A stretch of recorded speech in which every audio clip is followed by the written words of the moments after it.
என் அன்பு சொந்தங்களே, நான் உங்கள் மீரான். இது உங்களின் அபிமான டெரஸ் குக்கிங் சேனல். இன்றைக்கி நம்ம ஹோட்டல் ஸ்டைலில் கல்யாணத்தில் சாப்பிடும் பார்த்தீங்களா, கம்மன்னு ஒரு சாம்பார். அந்த ஹோட்டல் ஸ்டைல் கல்யாண வீட்டு சாம்பார் செய்ய போகிறோம். அதுக்கு என்னென்ன பொருட்கள் தேவைங்கிறத பார்க்கலாம் வாங்க. தேவையான பொருட்கள்: துவரம்பருப்பு, பாசிப்பருப்பு, கடலைப்பருப்பு, இஞ்சி, வெங்காயம், பீன்ஸு, முருங்கைக்காய், கேரட்டு, மாங்காய், எண்ணெய், கத்திரிக்காய், தக்காளி, கருவேப்பிலை, புதினா, கல்லுப்பு, பெருங்காயம், கொத்தமல்லி தழை, தேங்காய், பச்சை மிளகா, சாம்பார் பொடி. நம்ம வீட்டில் நம்ம தயார் பண்ணோம்ல, நம்ம வரும் வீடியோவில் வரும், நம்ம தயார் பண்ணி அப்லோட் பண்ண போகிறோம். அந்த சாம்பார் பொடி, வீட்டில் தயாரித்த சாம்பார் பொடி, பூண்டு, ஜீரகம், புளி, வெந்தயம், உளுத்தம்பருப்பு, சோம்பு, முழு தனியா, கடுகு, காஞ்ச மிளகா. இதுக்கு தேவையான பொருட்கள். இப்போ நம்ம அடுப்பை பற்ற வச்சுட்டு இப்போ ஃபஸ்ட்டு இந்த கல்யாணம் சாம்பார் ஹோட்டல் ஸ்டைலில் செய்கிறதுக்கு ஃபஸ்ட்டு குக்கரில் இந்த பாருங்கள், இது 1 கப்பு துவரம்பருப்பு குக்கரில் போட்டுக்கணும்.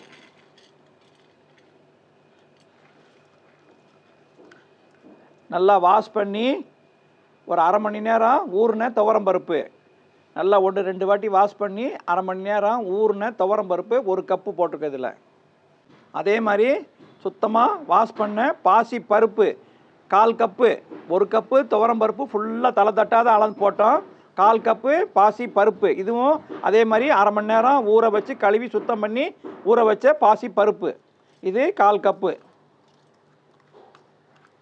இதோட ஒரு சின்ன இஞ்சி துண்டு பொடிசாக நறுக்குனது, ஒரு 3-4 சின்ன துண்டு இஞ்சி துண்டு, 4-5 பூண்டு பல், ஒரு 6-7 பல் இருக்கும். அந்த பல்லை இதில் வேகிறத விட போட்டுருவோம். ஒரு 1/4 ஸ்பூன் டீஸ்பூன் 1/4 சின்ன ஸ்பூனில் மஞ்சள் தூள். இந்த கிளாஸில் இந்த பாருங்கள், இந்த கிளாஸ் 100 ml கிளாஸ். இது 100 ml கிளாஸில் 3 கிளாஸ் தண்ணி ஊற்றுறோம். 1 2 3 கிளாஸ் தண்ணி ஊற்றிருக்கோம். துவரம்பருப்பு 1 கப்பு போட்டிருக்கோம். பாசி பருப்பு 1/4 கப்பு போட்டிருக்கோம். ஒரு 1/4 ஸ்பூனு டீஸ்பூன் 1/4 டீஸ்பூனு மஞ்சள் தூள் போட்டிருக்கோம். ஒரு 5-6 இஞ்சி துண்டு போட்டிருக்கோம். ஒரு 6-7 பல் பூண்டு போட்டிருக்கோம். இதான் இதுக்கு போட்டிருக்கோம். இப்போ லைட்டாக ஒரு ஸ்பூன், ஒரே ஒரு டீஸ்பூன் எண்ணெய்.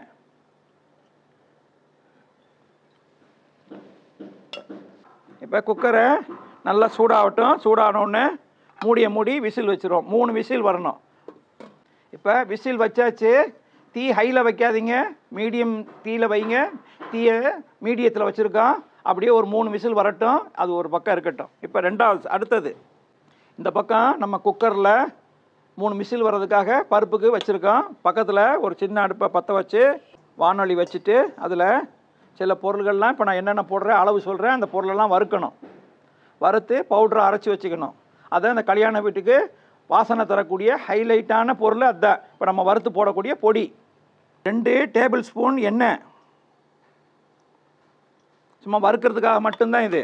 2 டேபிள் ஸ்பூன் கடலைப்பருப்பு,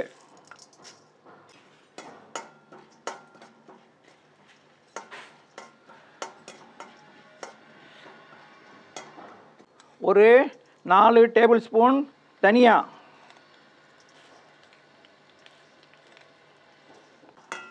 1 டீஸ்பூன் ஜீரகம்,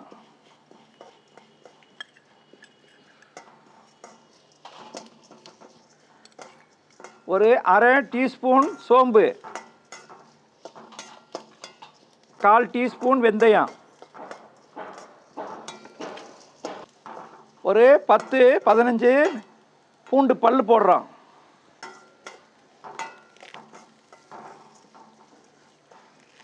ஒரு கைப்பிடி கருவேப்பிலை போடுறோம்.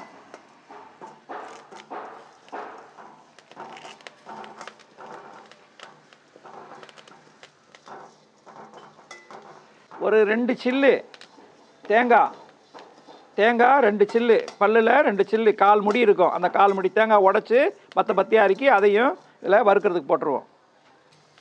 இதை அப்படியே ஸ்லோவாக பொறுமையாக வறுக்கணும். ஏன்னா இதை வறுத்து கருகாமல் எடுத்துட்டு அதை அரைக்கணும். ஒரு 10 காஞ்ச மிளகா அதையும் போட்டுக்கிடுவோம். அதையும் இதில் சேர்த்து வறுத்துக்கிறணும். இப்போ அரைக்க போகிறோம். மிளகா நல்லா வறுபட்டுருச்சு. மிளகா கருகக்கூடாது, கருகாமல் நல்லா வறுபட்டுருச்சு. இப்போ அந்த மேலே உள்ள காம்பை கிள்ளி போட்டுடலாம்.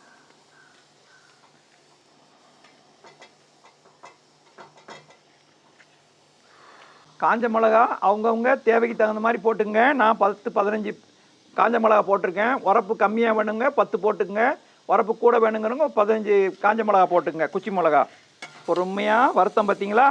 அந்த வறுத்ததில் பாருங்கள் நல்ல வாசனையும் வருது. நல்லா எல்லாமே தேங்காய் எல்லாமே வறுபட்டுருச்சு. எதுவுமே கருகலை. கருகாமல் வறுத்துட்டா இதை ஆற வச்சு பவுடர் பண்ணி எடுத்துக்கணும். இப்போ 3 விசில் வந்துச்சு. நல்லா குக்கரில் துவரம்பருப்பும் பாசிப்பருப்பும் நல்லா மசியே வெந்துருச்சு. இப்போ நம்ம எடுத்து ஆற வச்சிடலாம். இப்போ சாம்பார் செய்கிறதுக்காக எந்த பாத்திரத்தில் நம்ம சாம்பார் செய்ய போகிறோமோ அந்த அளவுள்ள பாத்திரத்தை நீங்கள் எடுத்து வச்சுக்கோங்க. ஏன்னா பாத்திரம் கொஞ்சம் பெருசாக இருக்கணும். ஏன்னா நம்ம காய்கறிலாம் போட போகிறோம். அதனால் பாத்திரம் கொஞ்சம் பெருசாக வச்சுக்கோங்க. ஒரு 4 டேபிள் ஸ்பூன் எண்ணெய் விட்டுக்குவோம். கடலை எண்ணெய், எந்த எண்ணெயும் நீங்கள் ஊற்றிக்கலாம். ரிஃபைண்ட் ஆயில் எதை வேணால் ஊற்றிக்கலாம். இப்போ 4 டேபிள் ஸ்பூன் எண்ணெய் விடுறேன். 1/2 டீஸ்பூன் கடுகு, 1/2 டீஸ்பூன் ஜீரகம், ஒரு 1/4 டீஸ்பூன் வெந்தயம், ஒரு 5-6 பல்லு பூண்டு, கிள்ளின காஞ்ச மிளகா ஒரு 3-4 மிளகா போடுறோம். இந்த ஸ்டேஜில் சாம்பார் வெங்காயம் போடுறவங்க சாம்பார் வெங்காயம் போடலாம். இல்லைன்னா 3 மீடியம் சைஸ் வெங்காயம் போடுங்க.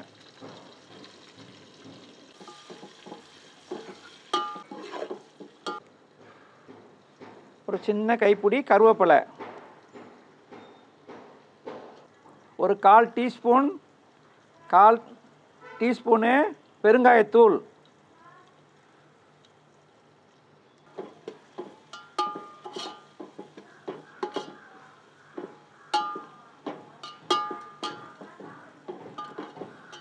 வெங்காயம் பாருங்கள் இந்த அளவு வதங்கினா போதும். டிரான்ஸ்பரண்ட் கண்ணாடி பதம். இப்போ அடுத்து நம்ம காய்கறிகளை போட்டுடலாம். சின்ன கேரட்டு 2 கேரட்டு நீட்டு வாக்கில் நறுக்கி வச்சுருக்கோம். அந்த கேரட்டு, ஒரு 100 கிராம் இருக்கும் பீன்ஸு, அந்த 100 கிராம் பீன்ஸு அதுவும் கொஞ்சம் பெருசு பெருசாக நறுக்கி வச்சுருக்கோம் சாம்பாருக்காக. ஒரு 2 முருங்கைக்காய் அதையும் போட்டுக்கிடுவோம். மாங்காய் லாஸ்ட்டாக போட்டுக்கிடுவோம். இப்போ நல்லா எண்ணெயில் நல்லா வேகட்டும். வேகிறதுக்காக மிக்ஸ் பண்ணிக்கலாம்.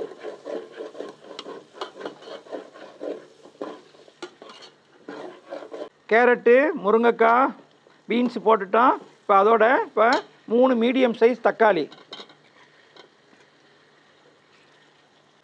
ஒரு 5 கத்திரிக்காய், சின்ன கத்திரிக்காவாக மீடியம் சைஸில் 5 கத்திரிக்காய் போடுறோம். எல்லாம் இந்த எண்ணெயிலேயே நல்லா பிரண்டு வேகட்டும்.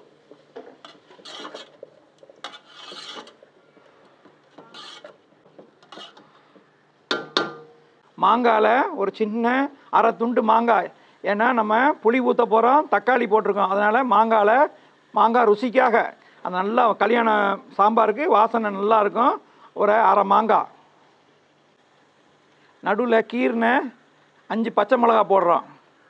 வாயில் இப்படி கீரி இருக்கான். கீர்ன பச்சை மிளகா 5 பச்சை மிளகா போடலாம். எல்லாத்தையும் நல்லா காய்கறி வேகிறதுக்காக நல்லா பிரட்டி விட்டுட்டு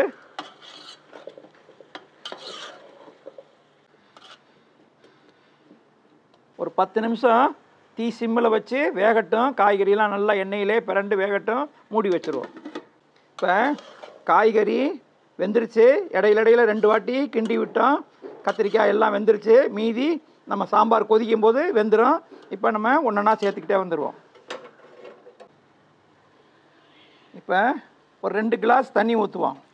எண்ணெயிலே நல்லா பிரண்டு காய்கறியெல்லாம் வெந்துருச்சு. இப்போ 2 கிளாஸ் தண்ணி ஊற்றுறோம். இப்போ இந்த காய்கறிக்கு தேவையான கல்லுப்பு, அதாவது இந்த 3 விரலில் பிடிக்கிற மாதிரி இந்த 3 விரலில் போடுறேன்.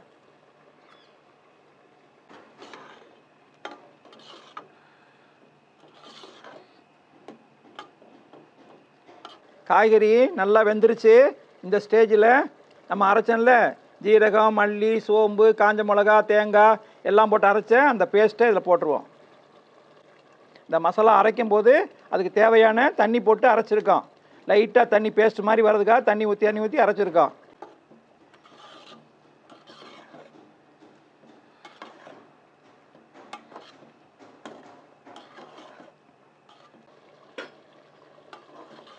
இப்போ மசாலா போட்டாச்சு, அந்த அரைச்ச பேஸ்ட் போட்டாச்சு. இப்போ நல்லா அப்படியே கிளறி கொதிச்சுக்கிட்டே இருக்கட்டும். இப்போ இந்த ஸ்டேஜில் நம்ம வீட்டில் அரைச்ச சாம்பார் பொடி 1 டேபிள் ஸ்பூன் போடுறோம். இந்த சாம்பார் பொடி போட்டுட்டு நல்லா அப்படி ஒரு வாட்டி கிளறி விட்டுட்டு, இப்போ நம்ம வேக வச்சுருக்கோம்ல பருப்பு, அந்த பருப்பை ஊற்றிக்கலாம். துவரம் பருப்பு, பாசி பருப்பு போட்டு நம்ம வேக வச்சுருக்கோம் இல்லையா, அந்த பருப்பை இதில் கலவையை ஊற்றிக்கிடுவோம். இப்போ இந்த பருப்பு கெட்டியாக இருக்குது. இப்போ நமக்கு தேவையான அளவு கெட்டியாக வேணுன்னா கெட்டியாக இப்படியும் சாப்பிட்டுக்கலாம். தேவைப்படுற அளவு தண்ணி ஊற்றிக்குங்க. ஒரு எலுமிச்சம் சைஸு புளி கரைச்சி வச்சுருக்கோம். வடிகட்டி கரைச்சி வச்சுருக்கோம். உள்ள மண்ணு இல்லாமல் கரைச்சி வடிகட்டி வச்சுருக்கோம். அந்த புளி கரைசலை ஊற்றிக்கலாம். புளி ரொம்ப ஊற்றக்கூடாது. நம்ம ஏற்கனவே நம்ம மாங்காய் போட்டிருக்கோம், தக்காளி போட்டிருக்கோம். அதனால் புளி ஒரு அளவோடு பார்த்து திட்டமாக ஊற்றிக்குங்க.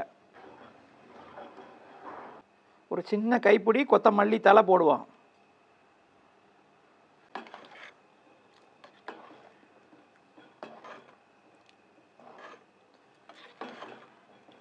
சாம்பாருக்கு வேண்டிய எல்லா பொருளும் சேர்த்தாச்சு. ஒன்று வெல்லம். நம்ம எங்கள் ஸ்டைலில், பாய் வீட்டு ஸ்டைலில் வெல்லம் சேர்த்தா பிடிக்காது யாருக்கும்.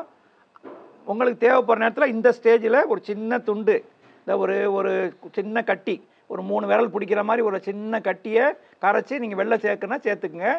பிடிக்கிறவங்களுக்கு பிடிக்கும், பிடிக்காதவங்களுக்கு பிடிக்காது. நம்ம சேர்க்க மாட்டோம்.